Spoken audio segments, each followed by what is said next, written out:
नमस्कार. पितृपक्ष सुरू झालेला आहे. आपण सगळे पितरांचं स्मरण करतो आहोत. श्राद्ध पक्ष आहे, श्रद्धेसहित आपण श्राद्ध करतो आहोत.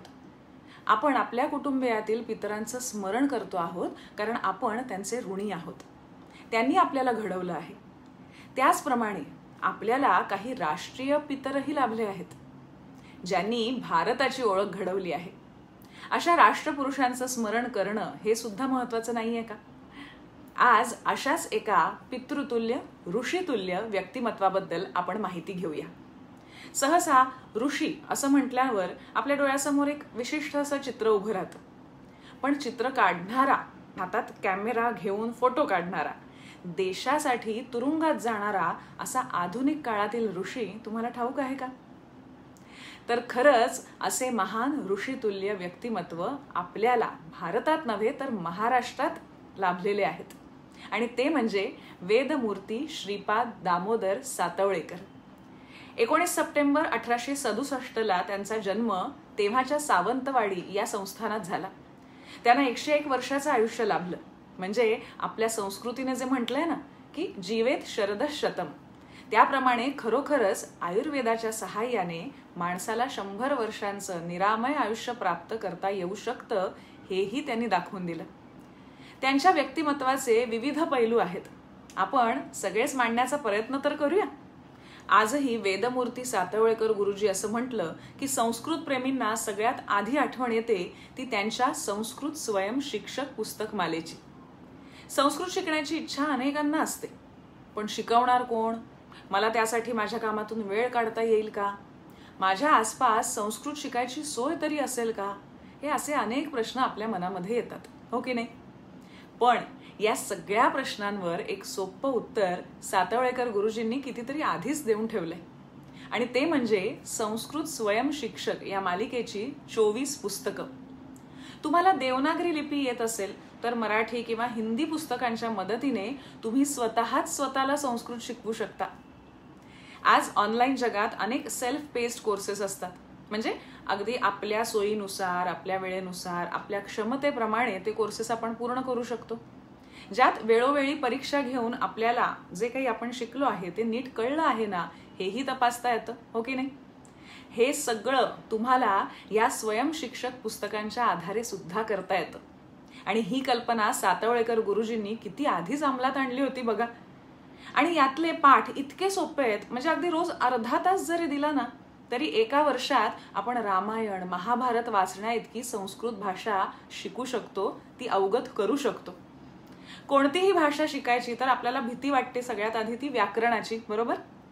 आणि संस्कृत व्याकरण म्हणजे तर बाप रे असंच वाटू शकतं आपल्याला. पण या पुस्तकात भाषा खूप वेगळ्या पद्धतीने शिकवण्यात आली आहे. याला सातवळेकर पद्धती असंही म्हटलं जातं. आजवर हजारो लोक ही पुस्तकं वाचून या भाषेत पारंगत झाले आहेत. आता आपण एक पाठ बघूया. आधी शब्द आणि त्याचे अर्थ दिलेत बघा. सह म्हणजे तो, त्वम म्हणजे तू, अहम म्हणजे मी, गच्छती म्हणजे तो जातो, गच्छसी तू जातोस, गच्छामी मी जातो. आणि मग वाक्यरचना कशी करायची हे सांगितलंय. अहम गच्छामी मी जातो, त्वम गच्छसी तू जातोस, सह गच्छती तो जातो. आहे की नाही सोपं? आणि सराव करण्यासाठी भरपूर वाक्य दिली आहेत. शिवाय मध्ये मध्ये परीक्षा घेण्यात येते. तुम्ही तुमची उत्तरं तपासू शकता. त्यामुळे शिकणं अगदी सोपं होऊन जातं. तुम्हाला जर ही पुस्तकं हवी असतील तर त्यासाठीचा संकेत दुवा अर्थात लिंक आम्ही देतो आहोतच. इतकंच नाही तर सूर्यनमस्काराचा प्रसार करणारं पुस्तकही त्यांनीच लिहिलं. आणि कधी तर 1922 साली. ते पुस्तक आधी मराठीत होतं, पण ते इतकं लोकप्रिय ठरलं की 1928 मध्ये ते इंग्रजीत प्रकाशित झालं. आणि आजही त्याच्या आवृत्त्या निघतायत. अनेक भारतीय भाषांमध्ये त्याचा अनुवादही झालेला आहे. रोज सूर्यनमस्कार करण्याचे फायदे आज अनेक सेलिब्रिटीज सुद्धा आपल्याला सांगत असतात आणि मान्यही करतात. पण त्याचा प्रचार आणि प्रसार होण्यात सातवळेकर गुरुजींचा वाटा आहे हे मात्र आपल्याला ठाऊक नसतं. ते चित्रकार असल्यामुळे हे पुस्तक सचित्र आहे. आदर्श सूर्यनमस्कार कसे घालायचे हे त्या पुस्तकात चित्रातून दाखवलेलं आहे. आणि 1922 साली अशा पुस्तकाची कल्पना करणं आणि ते छापणं ही किती अवघड गोष्ट असेल याची आपण कल्पना करू शकता. शिवाय आपली पुस्तकं सर्वसामान्यांच्या खिशाला परवडतील अशीच असावी हे त्यांचं ब्रीद होतं. हे पुस्तक छापण्यासाठी त्यांना सहकार्य केलं होतं ते औंध नरेश भवानराव पंडित यांनी. औंध संस्थानाचे राजे भवानराव पंडित हे त्यांचे सहध्यायी होते. या दोघांच्या मैत्रीचे मुख्य कारण काय तर चित्रकला. राजा असूनही भवानराव पंडित यांना चित्रकलेचं वेड होतं. ते स्वतः उत्तम चित्र काढत आणि अनेक चित्रकारांची चित्र जमवत सुद्धा. आजही औंध इथे त्यांनी जगभरातून जमवलेल्या चित्रांचा संग्रह पाहायला मिळतो. तर मुंबईत या दोघांची ओळख झाली कारण सातवळेकर गुरुजी हे जे स्कूल ऑफ आर्ट्सचे विद्यार्थी होते. सातवळेकर गुरुजींना वेदाचे अभ्यासक प्रकांड पंडित म्हणून ओळखणाऱ्या मंडळींनाही गुरुजींची ही ओळख कदाचित नसेल. 1890 मध्ये त्यांनी सर जे स्कूल ऑफ आर्ट मध्ये चित्रकलेच्या आणि शिल्पकलेच्या उच्च शिक्षणासाठी प्रवेश घेतला.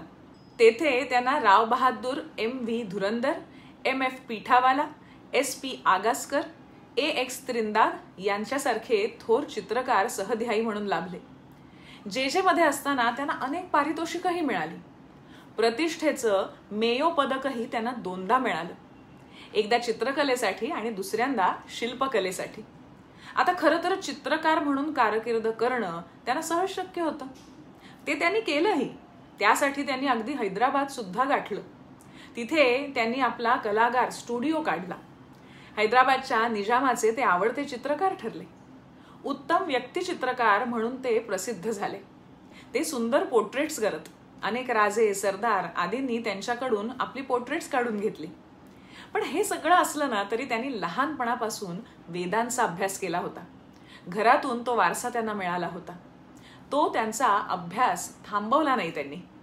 केसरीमध्ये तेव्हा लोकमान्य टिळकांचे वेद आणि विज्ञान या विषयावर लेख येत. ते वाचून ते प्रभावित झाले. त्यात दयानंद सरस्वती यांच्या विचारांनीही ते प्रभावित झाले आणि आर्य समाजाशी जोडले गेले. त्यांना वाटू लागलं की मी लहानपणापासून वेद वाचले आहेत, अनेक सूक्त पाठ केलेली आहेत, पण माझ्या आजूबाजूच्या भारतीयांना मात्र वेदांचा अर्थ नीटसा ठाऊक नाही. सध्या देशासमोर ध्येय आहे ते स्वातंत्र्य प्राप्तीचं. त्यासाठी वेद मार्गदर्शक ठरू शकतात, पण वेदांमध्ये राष्ट्रीय विचार आहे हेच लोकांना ठाऊक नाही. मग त्यांनी याविषयी लेखन करायला सुरुवात केली. त्यांचे 2 लेख कोल्हापूर येथून प्रसिद्ध झाले. त्यात वैदिक राष्ट्रगीतावर एक लेख होता आणि दुसरा लेख वैदिक धर्माची तेजस्विता हा होता. या लेखात थेट इंग्रज सरकार घालवून देणे हे आपले राष्ट्रीय कर्तव्य आहे हे वेदातील दाखले देऊन त्यांनी सांगितलं होतं.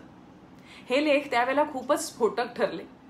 लेख छापणारे संपादक, मुद्रक, प्रकाशक या सगळ्यांना अटक झाली. विश्ववृत्त ही ती प्रकाशन संस्था होती आणि संपादक होते प्रसिद्ध कादंबरीकार वामन मल्हार जोशी.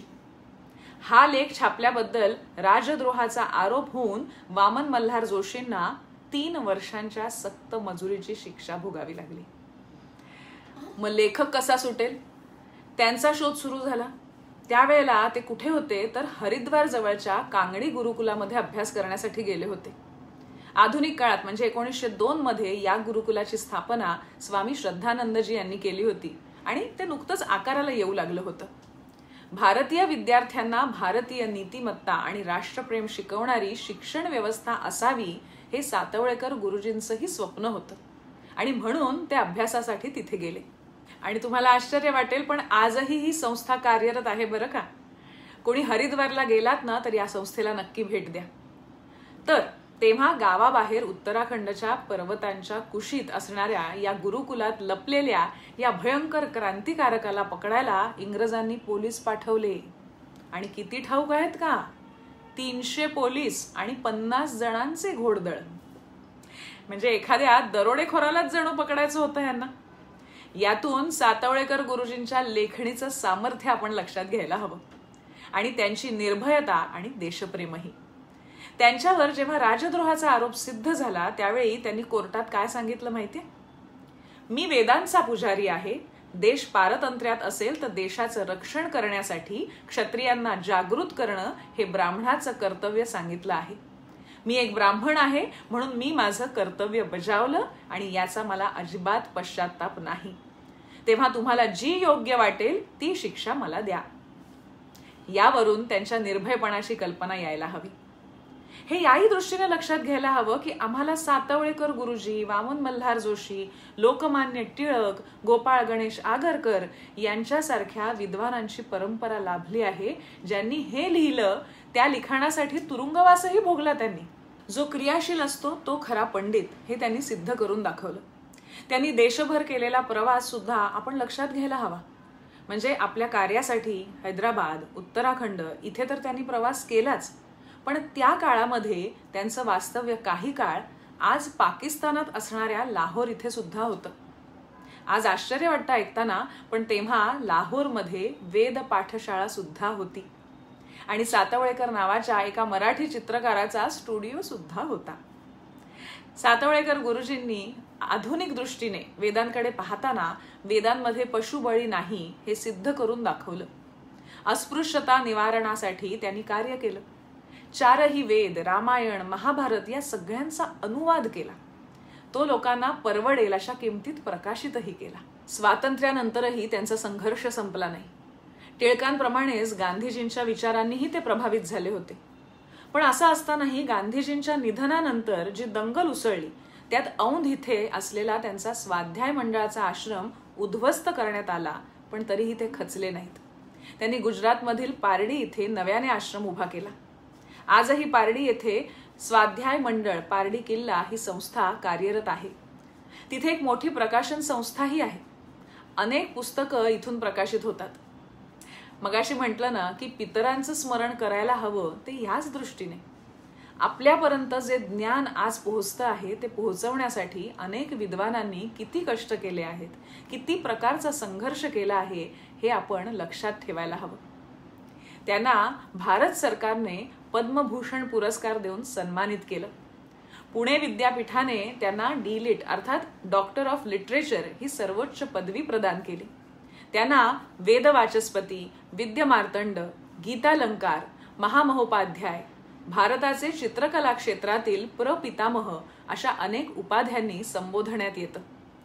त्यांचे सुपुत्र माधव सातवळेकर हे सुद्धा प्रसिद्ध चित्रकार म्हणून नावारूपाला आले. महाराष्ट्र राज्याचे कला संचालक म्हणून त्यांनी काम पाहिलं. दुर्दैवाने पंडित सातवळेकर यांची चित्र आज फारशी उपलब्ध नाहीत. 26 जुलै 2005 रोजी मुंबईतील अतिवृष्टीच्या तडाख्यात त्यांचे चित्रकार पुत्र माधव सातवळेकर यांच्या स्टुडिओत असलेली सातवळेकर पितापुत्रांची अनेक चित्र नष्ट झाली. पण दोघांचंही वैशिष्ट्य म्हणजे त्यांची लँडस्केप पेंटिंग्स मानली जातात. गुरुजींनी चित्रकलेवर समीक्षात्मक लेखनही केलं होतं. कदाचित मराठीतील ही पहिली चित्रकला समीक्षा ठरावी. तर असे चित्रकार, क्रांतिकारक, सूर्यनमस्कार योग, आयुर्वेदाचे पुरस्कर्ते आणि वेदमूर्ती अशा विविध भूमिकातून आपल्यासाठी प्रेरणादायी ठरणारे सातवळेकर गुरुजी. 19 सप्टेंबरला त्यांची 158वी जयंती आहे आणि त्या निमित्ताने त्यांचं स्मरण करण्याचा हा आमचा एक प्रयत्न. तुम्हाला कसा वाटला आम्हाला नक्की सांगा. या पितृपक्षात अशा काही आणखी विभूतींची माहिती देणारे भाग बघायला तुम्हाला आवडतील का हेही आम्हाला सांगा. आणि असे वेगवेगळे विषय पाहण्यासाठी मधुरा वेलणकर साटम ही आमची YouTube वाहिनी, तिला पसंती द्या, तिचा प्रसार करा आणि तिचे सभासद व्हा. अर्थात लाईक, शेअर आणि सबस्क्राईब करा. आणि हो, बेल आयकॉनवर क्लिक करायला विसरू नका, म्हणजे नवीन भाग आला की लगेच दिसेल. पुन्हा भेटूया पुढच्या भागामध्ये एका नव्या गोष्टीसह, एका नव्या विचारासह. धन्यवाद.